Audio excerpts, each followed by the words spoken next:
4:30 nga po ng madaling araw, ayan, nakalis na tayo ng bahay para mamalengke ni asawa. Tapos, bago mag 6 o'clock po, nakauwi din tayo ng bahay. Mabilis nga lang po yung pamamalengke natin, lalo na at may suki na po tayo. Lalo na po pag alam na natin kung ano po yung mga bibilhin natin or yung pagkasunod-sunod kung paano tayo magpalengke. Ayan, pag-uwi ko po pala ng bahay, inuna ko pong gumawa po ako ng mixture ng puto. Kasi nasa 10 cups po yung ginawa natin na puto. At nagsasalong na po pala dyan ay kalikuting camera ko. Pinaayos ko po kay asawa. Nakasalang na po pala dyan yung puto. Si asawa po yung nagsasalang dyan sa mga puto natin. Tapos pagkatapos po natin ginawa yung puto kanina habang nagsasalang si asawa, ayan, sinangkapan ko na po yung Shanghai, sabay ko na po yung ibinalot. At pagkatapos po natin magbalot ng Shanghai, ayan, yung niluto ko naman po ay yung ating palabok sauce.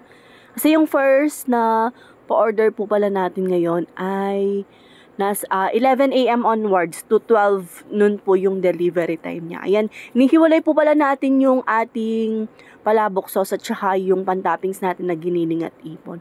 At ayan po pala yung mga naibalot ko. Nasa 80 plus pieces po pala yan. 50 pieces lang po yung order ni Ate Marites, pero yung sobra po ay inulam na lang natin. Since hindi tayo nagluto ng ulam, yun na lang po.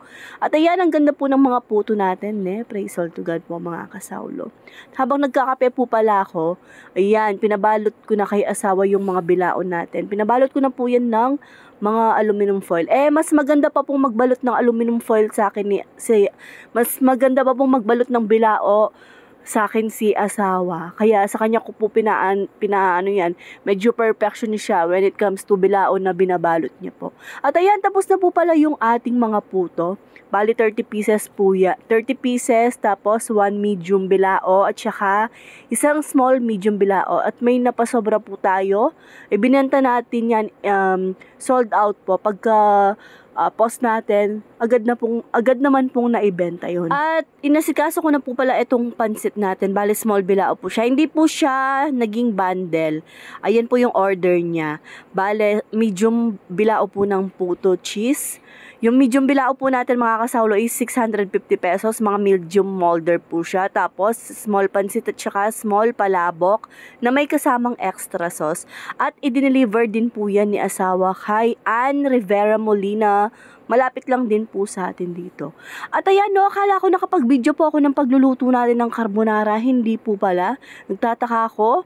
Pero alam ko nakatutok yung camera sa akin dyan habang nagluluto ako ng carbonara. Pero hindi ko po pala nailuto. Pero may video ako na piniprito ko yung ham at saka yung bacon na pangsahog natin. Tapos nakapagpakulo po ako ng pasta.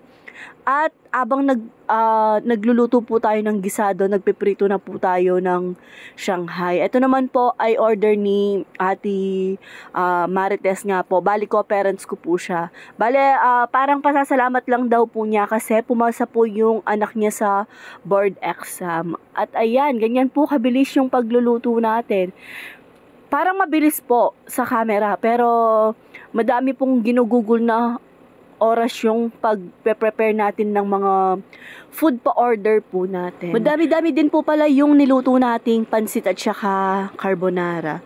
At maraming salamat po sa Lord na mga kasawlo. Alam niyo po, marami po tayong pa-order ngayong araw, pero para-pareho po yung order nila, kaya isahan lang po yung pagluluto natin. Tapos, malapit lang po yung oras ng pagitan nila, kaya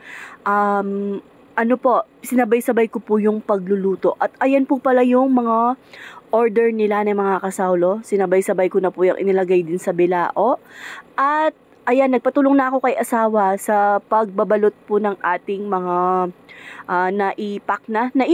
nailagay na sa mga bilao na food po. Ayan po, kasama ko po pala si asawa sa pagluluto po natin, sa pag-prepare ng hindi lang po talaga siya mahilig magpakita sa mga video. Tapos siya rin po yung kasama kong mamalengke at siya na din po yung taga-deliver natin. Ang dami po palang nagtatanong kung may tubo pa po ba tayo sa 341K na bundle. Meron naman po, kinukuha natin yan sa mabilisan. Estimated nyo po every 1K bundle po, dapat makatubo kayo ng 150 to 300 pesos. Depende po sa inyo kung paano kayo mag-costing at saka gumamit po ng mga sangkap. At ayan, naubusan tayo ng cling wrap na mga kasawlo. Ang ginamit po natin sa mga pansit natin ay aluminum foil. Goods naman po para hindi po matanggal yung init niyan pag i-deliver na natin. At ito na po pala yung order ni Ate Marites.